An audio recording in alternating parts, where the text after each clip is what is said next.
Warahmatullah.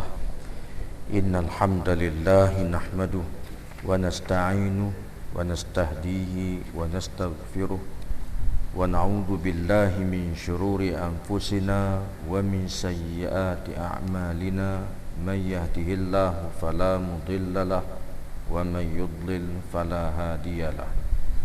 Asyhadu an la ilaha illallah wahdahu la syarikalah wa ashhadu anna Muhammadan abduhu wa rasuluh. Allahumma salli wa sallim ala nabiyyina Muhammad wa ala alihi wa ashabihi wa man da'a bi da'watihi wa iqtada bi sunnatihi ila yaumil la raiba fihi. Amma ba'd.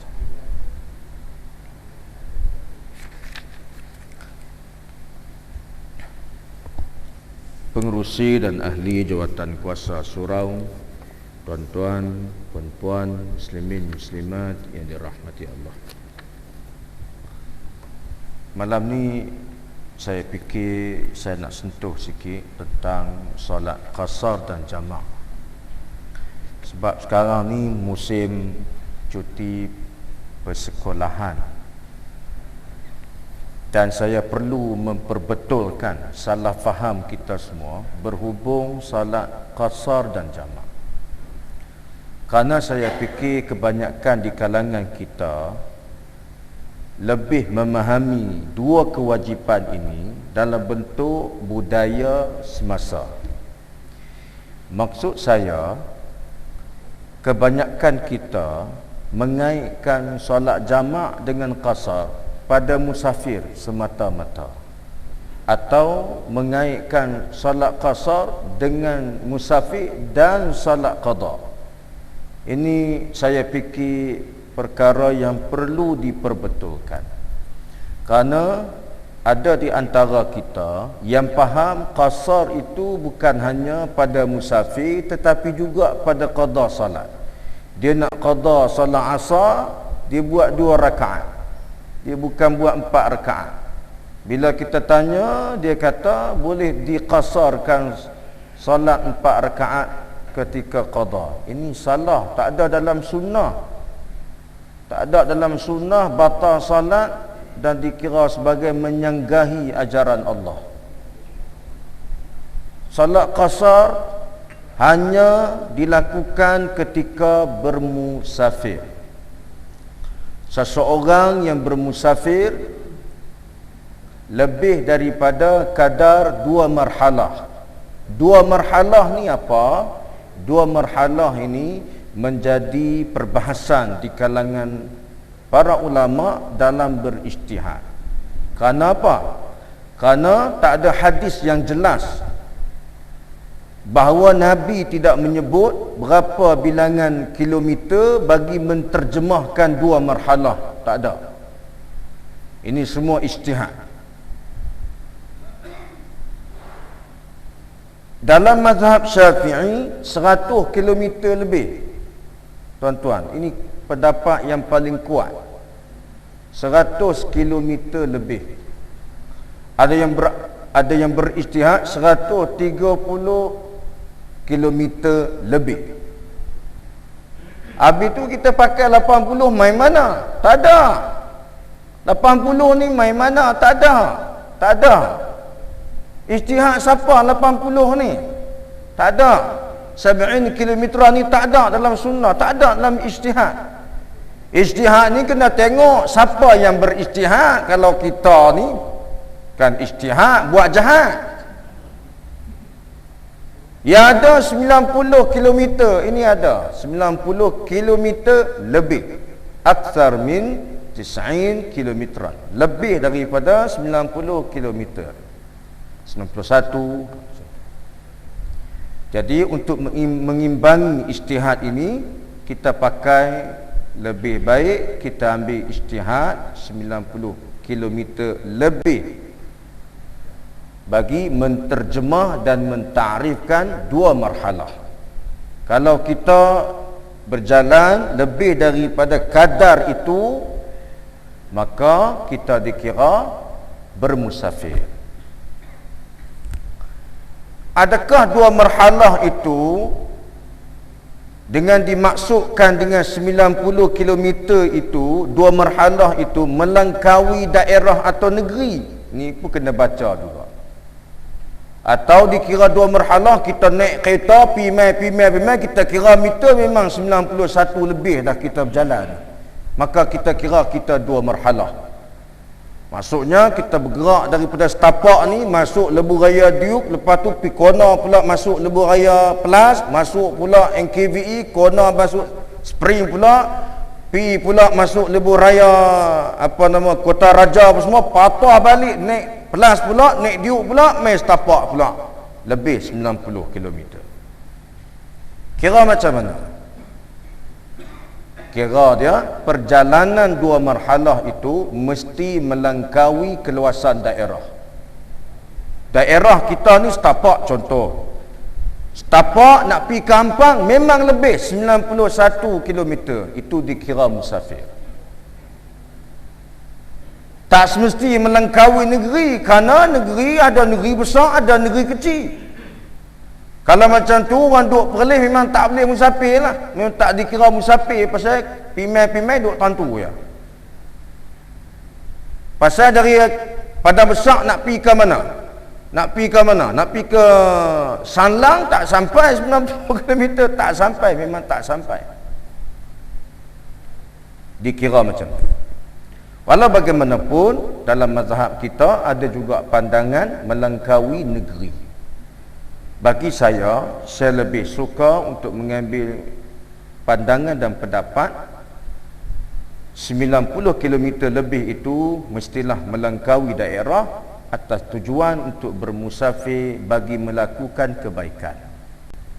Maka dibolehkan kita melaksanakan ibadah salat yang bilangannya 4 rakaat lalu dikurangkan menjadi 2 rakaat. Itulah yang dimaksudkan dengan salat qasar. Firman Allah dalam suratul Nisa ayat 101, wa idza darabtum fil ardi falaysa 'alaikum junahun an taqsuru minas salah. Apabila kamu bermusafir di bumi, maka tidak menjadi salah kepada kamu untuk mengqasarkan salat atau mengurangkan salat yang bilangannya 4 rakaat kepada 2 rakaat. Qasar ni bukan mengurangkan waktu salat, bukan. Mengurangkan salat 4 rakaat kepada 2 rakaat. Salat qasar hanya untuk orang yang bermusafir melebihi 2 marhalah.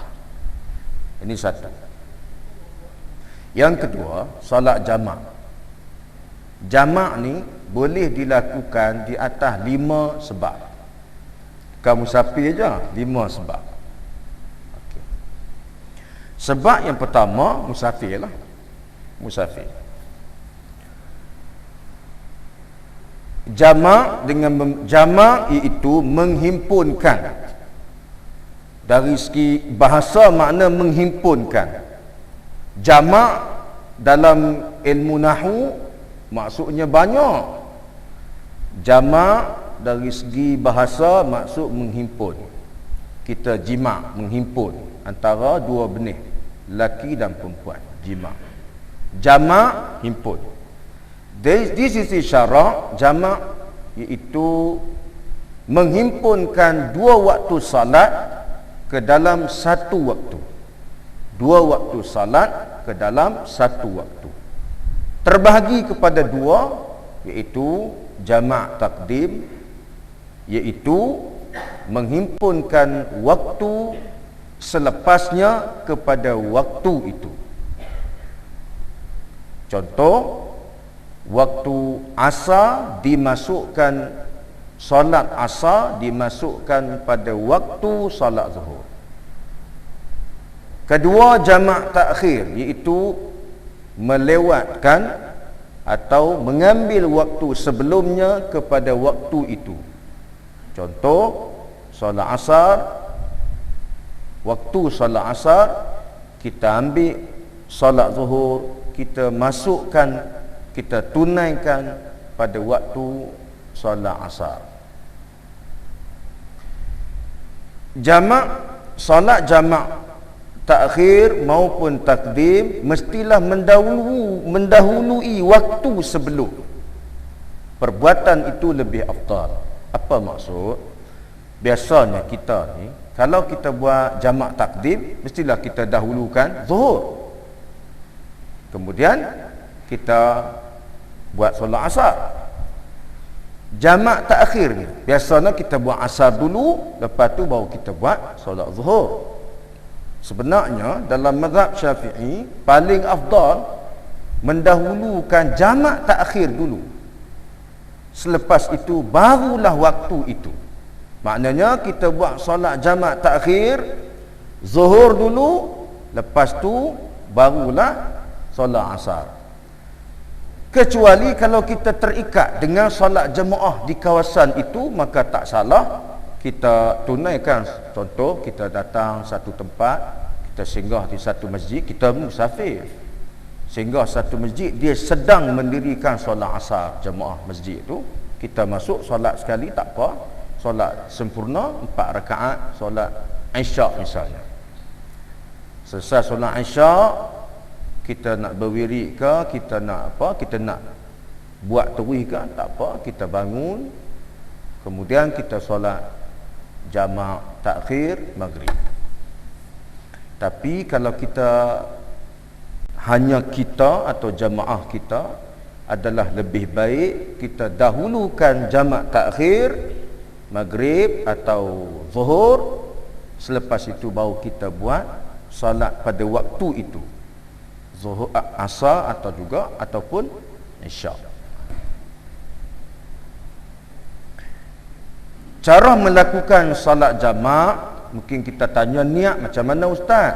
Niat dia, aku sembahyang, contohnya solat zuhur, kita buat qasar 2 rakaat. Aku sembahyang zuhur qasar kerana Allah Ta'ala. Kalau imam sebut imam, kalau makmum sebut makmum.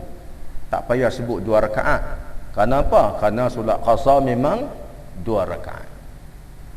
Selepas tu kita nak solat jamak takdim asar. Aku sembahyang jamak takdim asar pada waktu zuhur, tak payah sebut lah, memang waktu zuhur pun qasar 2 rakaat lah, sebab kita musafir kerana Allah Ta'ala. Jadi Al-Imam Asyuti menjelaskan niat ni kita kena tengok kelojikan juga. Niat tapi kena tengok pada kelojikan. Dalam qawaid fiqhiyah karangan Imam Asyuti, dia ada sentuh tentang benda ni, tentang perkara ni. Kalau qasar memang 2 rakaat pun, jadi kita solat memang pada waktu zuhur pun, jadi tak payah sebut lah. Macam kita niat puasa lah, aku puasa esok hari kerana Allah Ta'ala. Kita tak sebut aku puasa esok hari 21 bulan September 2015 kerana Allah Ta'ala. Tak payahlah sebut tu, pasal esok memang 21 September pun.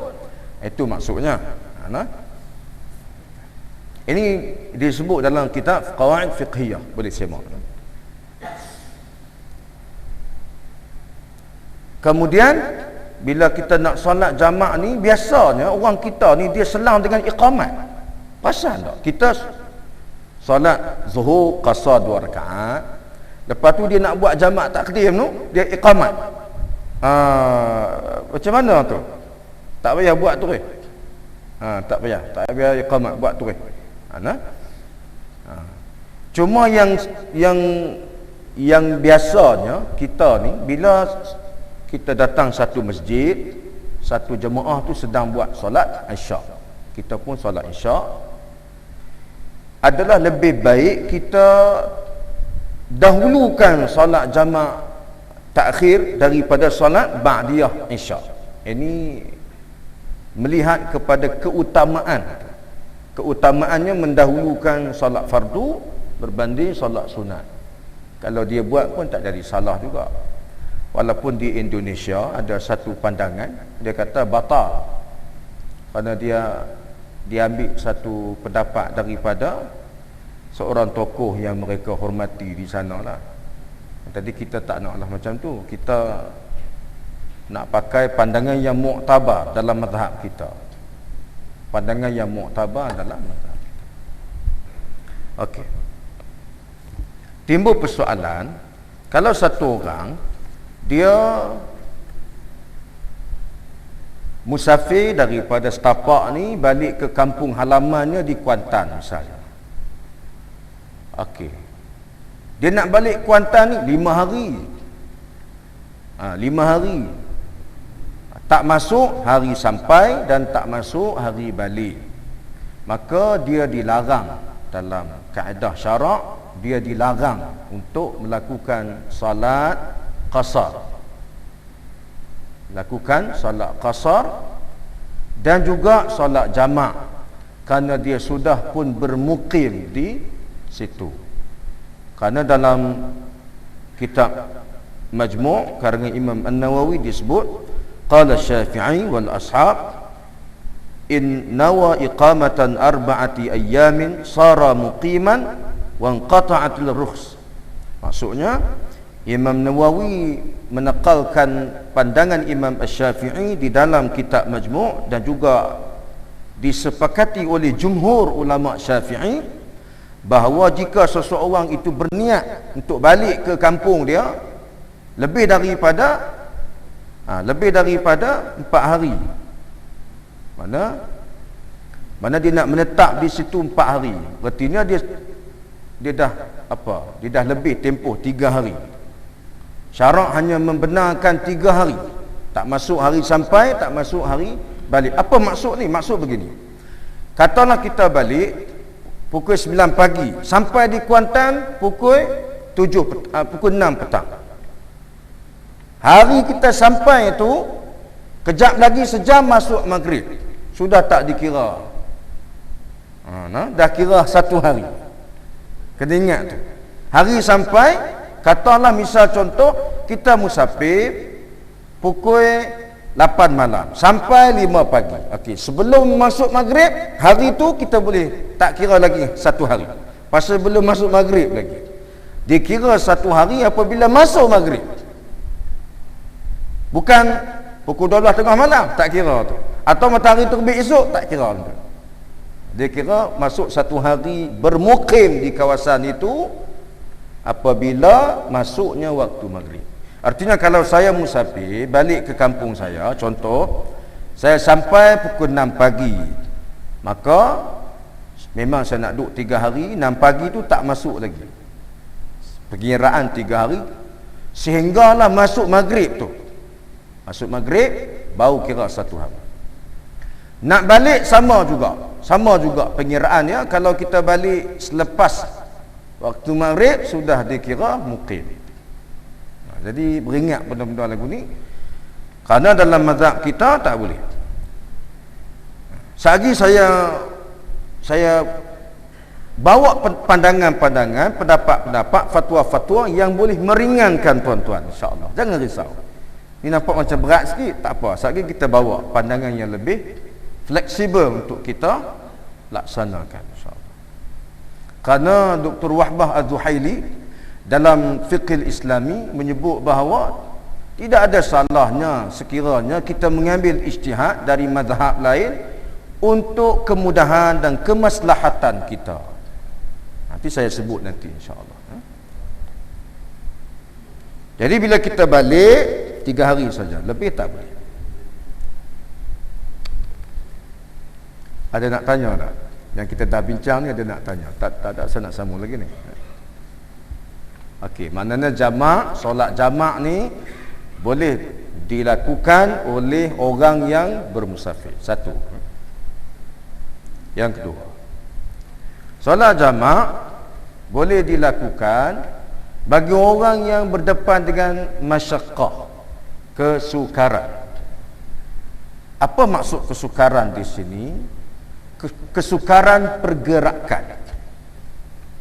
Dia berdepan dengan kesukaran pergerakan. Contoh, dia memandu kenderaan, dia terperangkap dalam kesesakan lalu lintas dalam tempoh 2 waktu salat. Paling mudah contoh yang terdekat, Barack Obama main, bukan Barack Obama. Ada orang marah saya, ustaz, dia tetamu kita, ustaz. Tak layak jadi tetamu kita. Dia bunuh umat Islam banyak mana dah. Kita duk gelak kenyih, duk selpiak lagi muka dengan dia. Macam tak ada apa-apa. Barack Obama main tempat kita, Federal Highway terpaksa tutup 3 jam sebelum dia mendarat. Katalah waktu tu rakan-rakan kita Zuhur tak solat lagi, kedebuk masuk asar. Macam mana keadaan dia? Tadi ada ustaz kita kata, nak payah apa kita solat hormat waktu.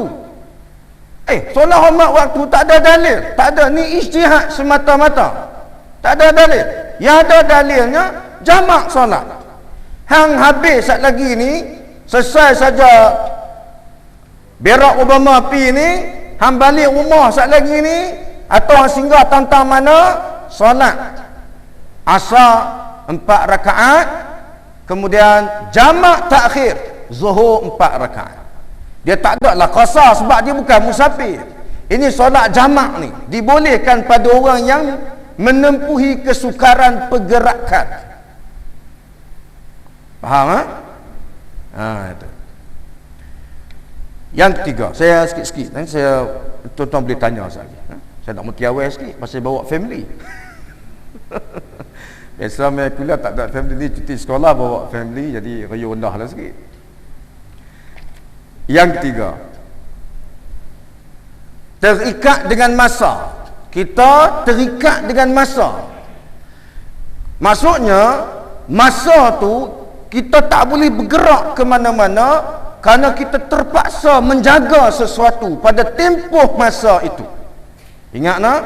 Dia tak boleh ke mana-mana kerana terikat dengan sesuatu. Ini terikat dengan masa. Terikat dengan masa dan terikat dengan sesuatu amalan ketika itu. Contoh, satu orang dia kerja di kilang perindustrian. Dia ni ditugaskan untuk jaga satu mesin ini. Tempoh dan tak ada shift. Tak ada shift dan tak ada orang lain untuk gantikan dia. Maka dalam tempoh masa tu dia jaga, dia boleh jamak salat.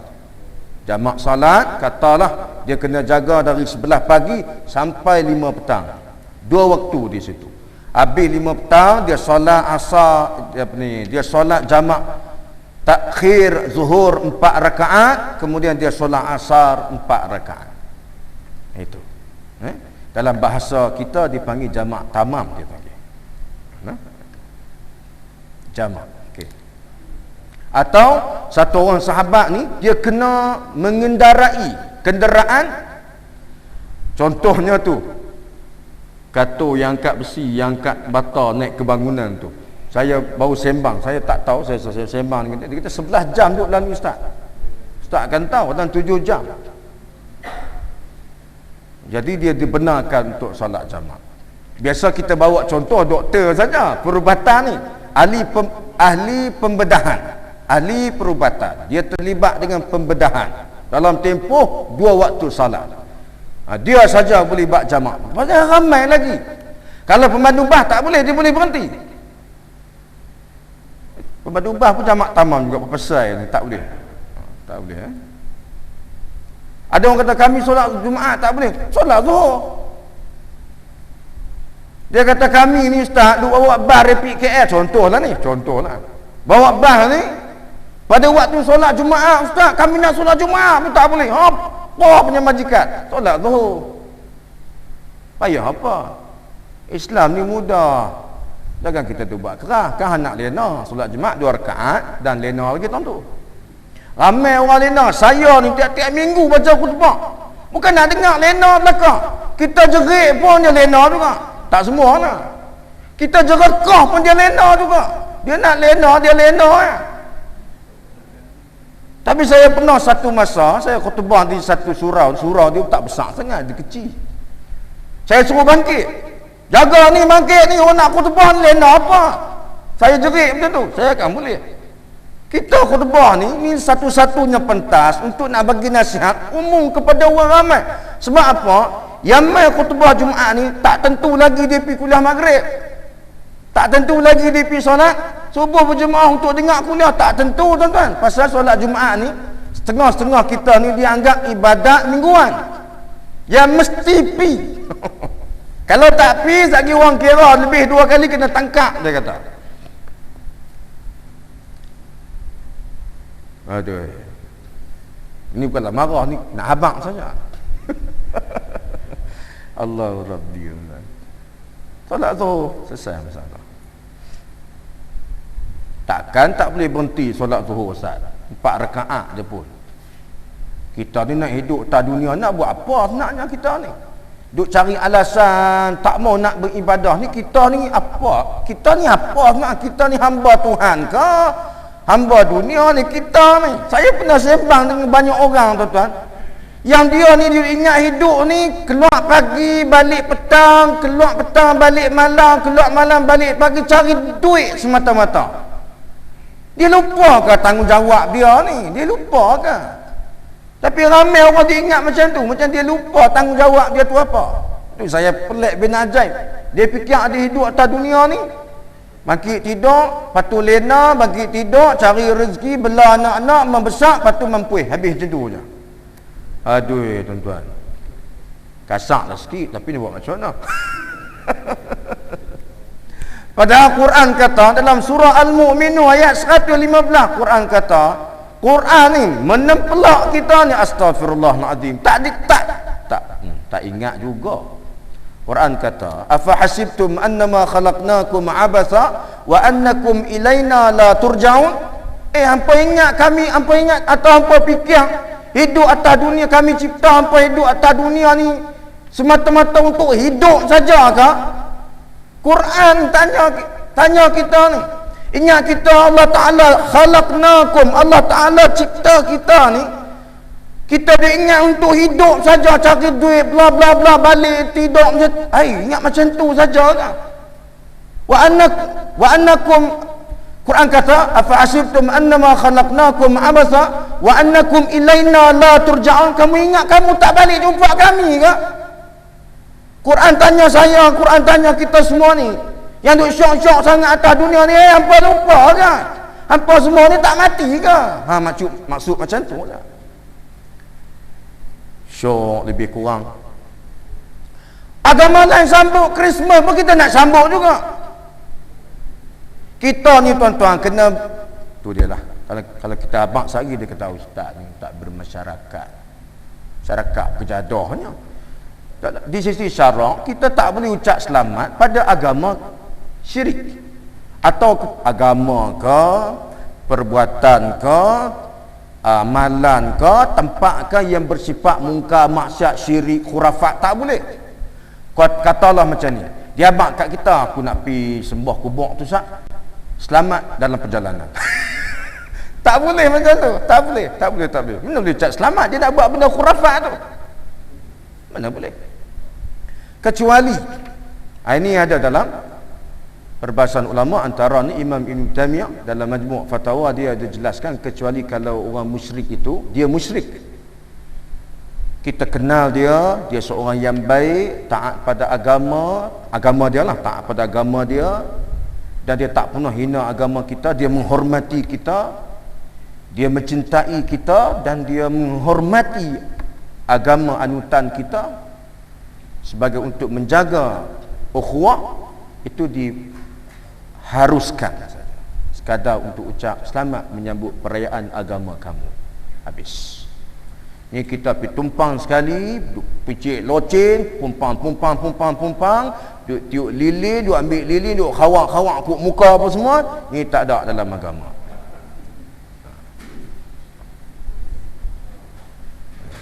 Ni faham lah bahasa ni. Orang boleh tahu lah, orang utara faham, orang KL pun faham. Aduh tuan-tuan, jadi nak ceritanya tadi, jadi kita kena reti hidup kita ni bukan setakat tu saja, ada benda yang perlu kita cari sebelum kita habis nyawa ni. Tuan-tuan tengoklah, ni bukan kira dah muda tua tuan-tuan. Jalan kedebuk jatuh. Jalan mari saya lalu pergi Ampang kemarin, jatuh tepi jalan kat stesen Bah.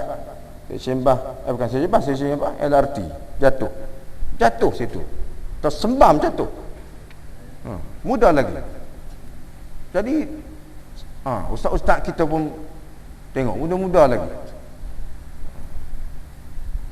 Jadi mati hidup ni bukan di tangan kita. Ajal bi ayyin ardin tamu, kat mana kita nak mati ni ketentuan Allah. Jadi kalau kita mati dalam adanya persiapan, bersukarialah kita di sana. Quran bagi tahu kat kita ayat 33 surah Luqman. Tuan-tuan ingat ni, anak kita siapa pun tak boleh selamatkan kita daripada api neraka. Tak boleh tuan-tuan. Surah Luqman ayat 33, Quran kata, ya ayuhan nas, wahai sekalian manusia, ya ayuhan nas taqu rabbakum, wahai sekalian manusia, kamu kena takut pada Tuhan kamu. Rabbakum, pasal Tuhan ni Rabb, Tuhan yang menciptakan kita. Kena takut dengan Tuhan yang menciptakan kita, Allah Jalla wa'ala. Wakhshaw yawman la yajzi walidun an waladi. Ingat, wakhshaw, kena takut, kena risau, kena bimbang, kena rasa gundah gulana ni pada hari kebangkitan.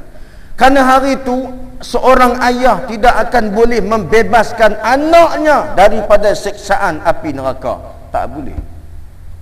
Ayah sehebat mana takwa dia, sehebat mana iman dia pada Allah Jalla wa'ala, takkan boleh membebaskan anaknya daripada siksaan api neraka. Kita sayang tera mana pun pada anak kita, kita takkan boleh selamat. Takkan boleh.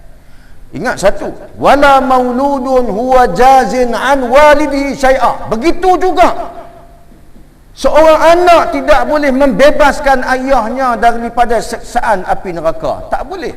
Anak pun tak boleh. Agama kita, ayat ni kata Imam At-Tabari, dia nak suruh kita ni faham dan reti.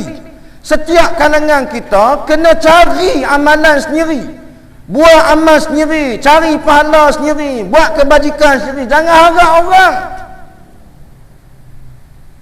Kita tu harap, oh kalau begitu mudahlah agama kita. Siapa mati dia tinggal harta banyak, dia ambil harta dia kedebuk nama, tapi tiap-tiap bulan pas sedekahlah Quran kat aku. Kalau begini agama kita, secara logik pun kita tak boleh terima tuan-tuan. Tak adil. Ini tidak adil. Orang kaya bersenang lenang dengan harta peninggalan dia. Kita ada sekepiang pun tak ada duit. Orang tara kata, sesen pun tak ada. Macam mana kita nak selamat di sana? Jadi kita kena cari amal bakti, amal kebajikan kita kena buat sekarang. Bekalan kita tak ada. Lepas tu bila ayat ni turun, ada orang tak percaya.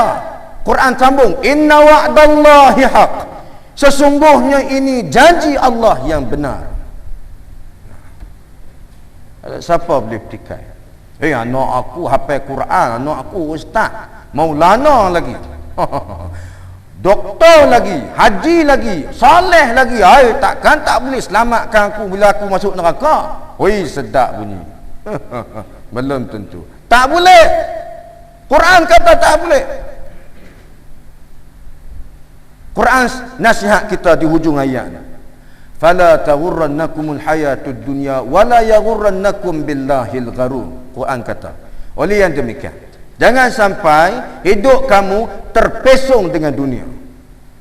Dunia kita cari, tapi jangan sampai terpesong. Eloklah jadi baik, terpesong akhirnya. Allah Rabbi, kesian. Satu. Kedua, wala yaghurrannakum billahil gharur. Jangan kamu ikut bisikan syaitan. Syaitan ni bukan hanya syaitan kita tak nampak ni. Syaitan ni dalam surah Al-An'am, Quran kata, wa kadzalika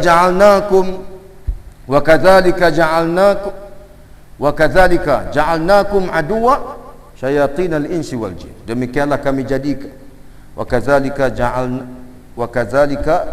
ja'alna likulli nabiyyin aduwa syayatinal insi wal jin. Demikianlah kami jadikan bagi setiap nabi itu musuh syaitan dari kalangan jin dan manusia. Banyak tu. Dia duk main hasut kita dengan program macam-macam ni. Alah, ni nak sambut tahun baru pula. Di BKL dah start dah. Siapa kerja di BKL sih? Majlis bandaraya sekian-sekian pun dah start dah. Dah start dah. Ambang tahun baru. Ambang tahun baru. Tuan-tuan, Bogota ni bukan negara macam Malaysia ni. Bogota ni negara kafir. Bogota, Prime Minister dia keluar satu statement, minta rakyat dia sambut tahun baru dengan penuh keinsafan dan berakhlak. Bogota negara kafir. Bukan Kuala Bogota hadut bawa tu. Allahu Rabbi, tuan-tuan. Jadi, okey. Yang ketiga, terikat dengan masa. Yang keempat, sakit. Sebab dia sakit, dia boleh jamak. Dia memang sakit. Sakit yang pada pandangan mata kasar kita, dia memang sukar untuk bergerak, sukar untuk melakukan sesuatu, terpaksa kepada alat bantuan, terpaksa kepada bantuan orang di sekeliling, maka dia boleh jamak. Kita pernah dulu masuk hospital, kita bagi maklumat kepada rakan-rakan kita, boleh jamak ketika sakit. Pergi bilik air, ambil ayat semayang, solat zuhur 4 rakaat, jamak takdim, solat asar 4 rakaat. Ini diajak oleh Nabi kita sallallahu alaihi wasallam. Kerana Nabi pernah solat jamak ketika dia sakit. Itu. Jadi kalau demam kora tak payahlah. Demam kora pun nak jamak juga apa pasal? Ini cerita ni waya duduk di apa? Tangan, ni cerita ni. Kaki kena simen, tangan pun kena simen, dia semayang. Ada orang kadang-kadang kita ni penjaga ni bila dia jaga orang sakit, dia wudukkan orang sakit. Kalau isteri wudukkan suami kan batal. Kita jangan tengok dari sudut tu. Kita duk kira batal lagi bini, itu masalah kita. Ini masalah kita. Kita tak tengok perbahasan para ulama berkaitan dengan perkara-perkara ni, dan benda-benda lagu ni kita tak sentuh dalam kuliah-kuliah umum kerana kita tak mau merumitkan pemahaman orang awam.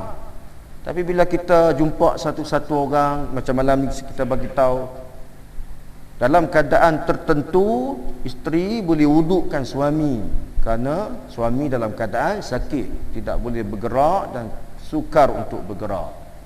Isteri wudukkan suami, basahkan kain tuala dia, lap muka, lap tangan, kalau simen lap atas simen tu. Basuh anggota wudu atau basahkan anggota wudu yang fardu, muka, tangan hingga ke siku, kepala sikit, kemudian kaki. Kalau bersimen, lap atas simen tu, wudukkan dia. Kalau rasa doktor tak bagi basahkan, kita ikhtiar cari pasir. Sekarang ni tak susah, tak payah pergi korek pasir. Lah ni ada orang jual pasir untuk tayamum. Beli pasir tu, kita tayamumkan, bukan tayamamum, tayamumkan suami kita atau isteri kita. Kita ajak dia sembahyang. Kalau tak boleh bergerak, kita gunakan kelopak mata. Kalau anggota tak boleh bergerak, kita guna kelopak mata. Pejam celik itu perpindahan rukun. Contoh, Allahu Akbar, pejam, buka Allahu Akbar. Nak rokok, pejam, celik, rokok. Nak iktidal, pejam, celik, iktidal. Nak sujud, pejam, celik, sujud. Nak duduk antara dua, pejam, celik. Macam itulah berikutnya. Pejam, celik itu pergerakan anggota salat. Kalau boleh bergerak lagi, kita buat kadar mampu. Kalau tak boleh miring, kita berbaring. Pergerakan kepala, tangan kena digantung, kaki pun digantung, pergerakan kepala sudah cukup. Angkat kepala untuk takbiratul ihram, tidur balik, kemudian nak rokok, angkat sikit, macam itulah seterusnya. Kalau kita boleh duduk, sujud lebih rendah daripada rokok. Itu saja kaedah dia. Nanti kita bawa cara-cara solat pula nanti, insya-Allah. Jadi sakit boleh jamak 4 rakaat. Yang kelima, sebab hujan lebat bagi mereka yang selalu salat berjamaah. Kena faham sini. Kalau dia solat jemaah pun tak, Tak dia buat jamak sebab hujan lebat, boh dan sebagainya. Dia kata aku ni hujan lebat ni boleh ni buat jamak ni. Dia sembahyang Jumaat pun tak. Katalah kita lazim solat maghrib isyak ni berjemaah. Kita duduk di rumah, hujan lebat. Dan kita pun kita tak boleh buat andaian mungkin berhenti sehari isyak. Tak payah andaian macam tu. Jadi kita solat maghrib 3 rakaat dan kita solat jamak isyak 4 rakaat. Selagi mana kita boleh datang, kita tidak boleh melakukan solat jamak tersebut. Kalau kita ada kenderaan, misal contoh. Ini contoh, ini maksudnya memang tak boleh. Kalau hujan lebat dengan tiup angin, lebat hujan. Memang lebat. Kalau kita guna payung, memang lencur juga, memang basah kuyup juga. Tidak bilang payung terbang pula lagi. Payung terbang tak apalah, kut kain terbang lagi. Ataupun kalau kita guna naik motor, guna baju hujan pun memang kuyup basah lencur juga. Ataupun kalau kita naik kereta dekat ya Zingkai ya. Naik kereta pun lencur juga. Kalau mail daripada pondok rumah singgah pun lencur juga. Sampai memang lencur, basah kuyup. Tak payah. Boleh buat jamak insya-Allah. Tapi kalau hujan renyai-renyai tak payahlah. Ataupun kita boleh ada lagi alternatif untuk datang, tak payahlah. Logiknya guna payung boleh selamat, guna baju hujan boleh selamat. Ini tak boleh dengan ribut dengan hujan. Memang kita lazim solat jemaah. Jadi boleh untuk kita solat jemaah. Ini duduk kedai makan. Pukul 7 malam. Hujan lebat hujan. Lepas tu dia balik rumah. Dia solat maghrib 3 rakaat, dia solat jamak 4 rakaat. Tahu-tahu hujan seriap. Hujan tu berhenti. Orang Utara kata seriap. Bukan seriap, seriap. Kena sebut betul-betul tu. Bila hujan seriap, solat kita sah. Memang dia duduk kedai makan tu, memang dia makan. Bukan maksud saya bukan jenis orang tak solat jemaah, bukan. Dia memang solat jemaah. Dia duduk kedai makan. Dia balik rumah basah lencun, basah kuyup. Lepas tu dia solat maghrib 3 rakaat. Dia nak main surau tak boleh. Dia solat isyak 4 rakaat jamak. Tiba-tiba hujan berhenti, sah solat. Yang tak sah macam ni. Satu orang dia nak pergi ke Kuala Lumpur. Dia akan bertolak pukul 2 petang. Bos telefon dia kata hang kena pergi KL. Dia pun solatlah solat jamak, solat apa? Solat qasar 2 rakaat Zuhur, dia jamak sekali solat asar. Tiba-tiba bos telefon hang kena balik program batal. Okey. Kalau sekiranya jarak tu lebih daripada kadar 2 marhalah, maka dia tak payah ulang solat asar. Tapi kalau jarak dia kurang dari 2 marhalah, dia kena ulang balik solat asar dia. Itu. Satu lagi orang tertanya-tanya, bolehkah kita solat jamak di rumah kita untuk musafir? Jawab dia boleh. Kerana Nabi pernah buat solat jamak di rumah dia. Kemudian Nabi keluar dengan syarat jamak takdim. Okey, contoh macam ni. Bas kita nak musafir ni, nak pergi Kuala Terengganu, daripada Setapak ni naik bas pukul 8 malam. Isyak tak masuk lagi. Kita pun solat maghrib 3 rakaat di rumah, kita jamak takdim isyak 4 rakaat. Boleh. Yang tak bolehnya qasar, tak boleh. Kerana qasar mesti keluar mukim dulu. Dalam mazhab Syafi'i, kalau nak buat qasar kena keluar mukim dulu. Dia nak musafir lebih dari 2 marhalah. Dia nak buat jamak, okey, tak ada masalah. Tapi dia nak buat qasar, dia kena dia kena keluar mukim. Katalah ni mukim Setapak, contohlah. Mukim Setapak, ni Setapak Jaya, Setapak Indah tu. Katalah mukim lain. Setapak Jaya mukim, Setapak Jaya, mukim Setapak Indah. Mukim Setapak Indah tu baru dia boleh buat solat qasar jamak. Faham ah? Boleh faham ah? Okey, cantik. Ada nak tanya soalan tak? Soalan ke? Okey.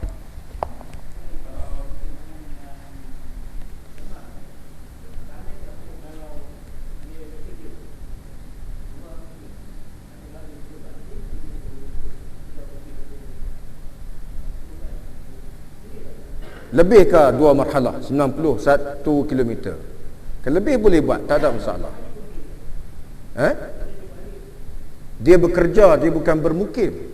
Satu orang dia bermukim di Banting contohnya, bermukim di Banting, dia kerja di KLCC. Jauh tu. Katalah saya tak tahu berapa tu kilometer, tapi kalau lebih 90 km dia boleh buat solat qasar dan jamak.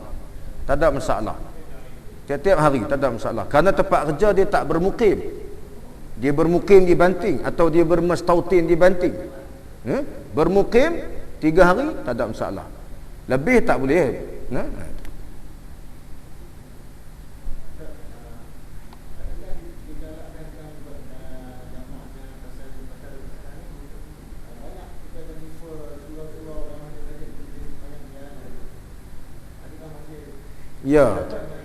Ya, secara logiknya begitulah.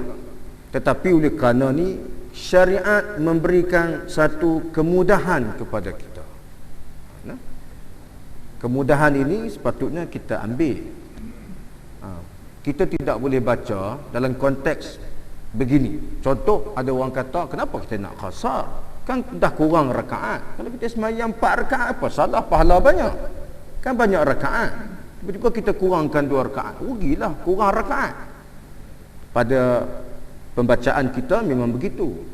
Tapi oleh kerana ini hadiah daripada Allah Jalla wa'ala kepada orang yang bermusafir, maka ambillah rukhsah ini atau keringanan ini untuk manfaat musafir kita. Tapi kalau kita rasa kita nak buat dan kita rasa kita nak berhenti setiap perjalanan kita untuk solat 4 rakaat, silakan. Silakan. Tak ada masalah. Tadi siapa nak tanya?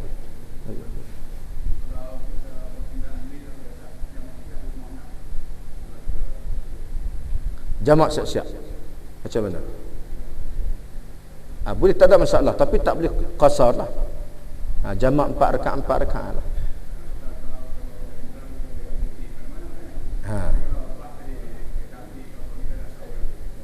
Ya. Boleh tak? Kalau jamak tak apa. Qasar kena keluar mukim dulu. Kena keluar mukim. Siapa dia?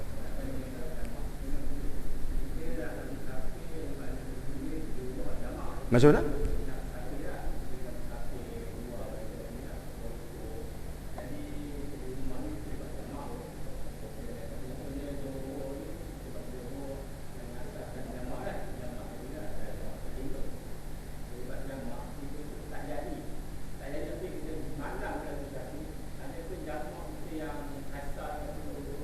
Ya. Tadi saya beritahu, sekiranya kalau kita dah keluar 2 marhalah, kita dah jamak siap-siap kan? Dah jamak dah. Kita contoh macam inilah, kita solat Zuhur di rumah kita 4 rakaat. Lepas tu kita buat jamak Asar 4 rakaat.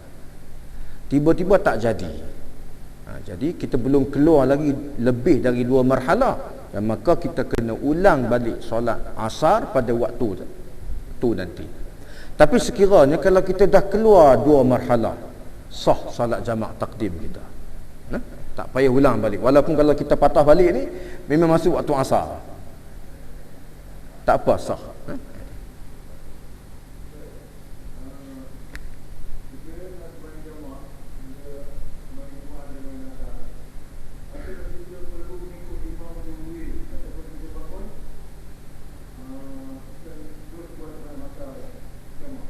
Ya. Tadi pun dah habaq dah macam ni. Kita solat Jumaat 2 rakaat. Okey, orang musafir ni dia tak payah solat Jumaat. Dia buat jamak takhir pun tak apa. Tapi tak apalah. Kata contoh tadi kita solat Jumaat 2 rakaat. Jadi kita nak buat jamak takdim, asar dan qasar. Okey, kita perlu ke tunggu wirid sampai habis kalau ke mana ke? Terpulang pada kita. Sama ada nak terus wiri atau terus buat solat jamak, sebaik-baiknya teruskan solat jamak tanpa solat sunat ba'diyah ni Jumaat. Yang menjadi pertikaian tu mana nak didahulukan, dahulukan solat jamak dulu kerana ini fardu berbanding solat sunat ba'diyah Jumaat. Jadi solat ba'diyah ni kita buat lepas solat jamak takdim asar. Macam tu. Tak ada. Tak ada.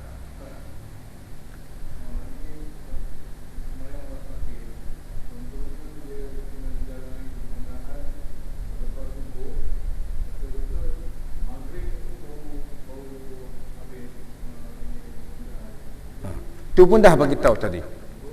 Betul dah bagi tahu. Mungkin baru sampai kot. Tu dah masuk dalam 5 golongan yang dibenarkan untuk solat jamak. Jamak dipanggil jamak 4 rakaat dalam istilahnya dipanggil jamak tamam. Iaitu dia terikat dengan waktu ketika itu yang menyebabkan dia tak boleh ke mana, tak boleh melakukan pekerjaan lain melainkan tertumpu kepada sesuatu perkara tu. Contoh bukan sekadar doktor saja yang terlibat dengan pembedahan. Ada rakan kita yang terlibat dengan mesin pun sama juga. Saya bagi contoh tadi kan, rakan terlibat mesin, terlibat dengan kenderaan berat tu, jentera berat tu. Apa katukah kita panggil kan? Tu, angkat tiang, angkat bata tu untuk pembinaan bangunan besar tu, dia terikat dengan masa. Saya sembang pun ni 11 jam, 12 jam, lama tu. Boleh menetah duduk dalam tu. Jadi dia pun dah terikat juga dengan waktu. Dia tak boleh keluar, suka hati tak boleh. Dan tak ada orang yang untuk gantikan dia ketika tu. Maka dia dibenarkan untuk jamak yang kita sebut dalam istilah kita dia panggil jamak tamam. 4 rakaat. Muslimat ada nak tanya? Tak ada.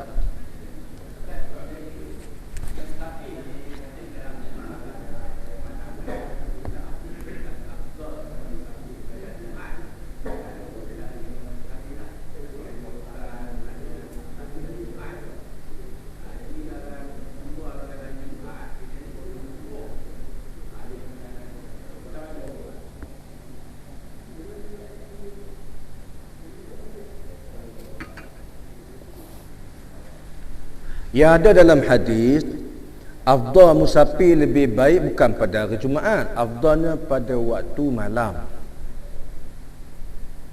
Kerana waktu malam ni waktu sejuk, waktu nyaman, waktu siang panas. Nabi larang musafir selepas waktu zuhur. Waktu pagi, waktu malam ni waktu yang kita katakan sebagai sejuk, nyaman waktu. Manakala Nabi larang tu waktu selepas solat zuhur Nabi larang. Gelincir matahari pukul 1 nak musafir. Nabi larang. Dalam kes misal contoh hari Jumaat, sekiranya dia kalau dia musafir sebelum gelincir matahari, maksudnya dia musafir pukul 11 pagi, dia tak terikat dengan solat Jumaat. Tapi kalau dia musafir ketika gelincir matahari, dia kena wajib dirikan solat Jumaat. Gelincir matahari maksudnya masuk waktu lah. Dia tak boleh. Kita ni nak lari dari Amir nak lari dari solat Jumaat kan. Dia pun musafir pada waktu tu. Tak boleh. Dia kena wajib solat Jumaat. Ni cerita ni sebelum tu. Itu tak apa. Itulah. Sebab dalam hadis sahih tu dia tak sebutlah Jumaat tu hari yang afdal. Dia sebut paling afdal musafir ni pada waktu pagi dan waktu malam kerana cuaca dia sejuk, nyaman. Dan Nabi larang selepas waktu zuhur. Asar pun sama juga. Panas, terik. Siapa tadi? Hai.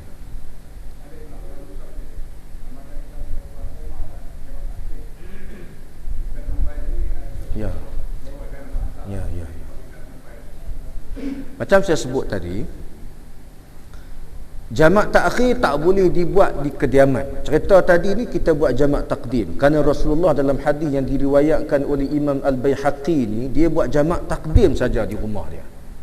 Jamak takhir Nabi tak buat. Okey, satu. Yang kedua, kalau kita nak buat jamak takhir qasar, sama juga, jangan masuk mukim lagi. Jangan sampai pada mukim lagi. Setapak Indah, Setapak Jaya. Mukim Setapak Indah kita buat jamak takhir qasar, masuk Setapak Jaya tak boleh dah buat. Kerana dah masuk mukim. Lagi? Very clear, tak ada ragu-ragu apa, tak ada.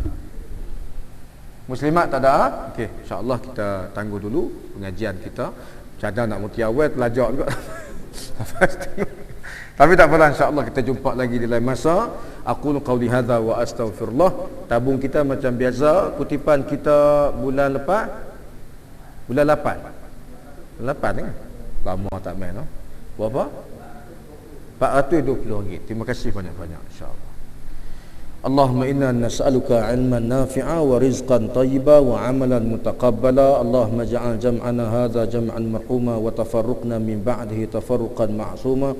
Allahumma ja'al hadha baladan amina mutma'inna sakha'ar rakha'a wa sa'ira biladil muslimin. Wa sallallahu ala nabiyyina Muhammad wa ala alihi wa sahbihi wa baraka wa sallam. Assalamualaikum warahmatullahi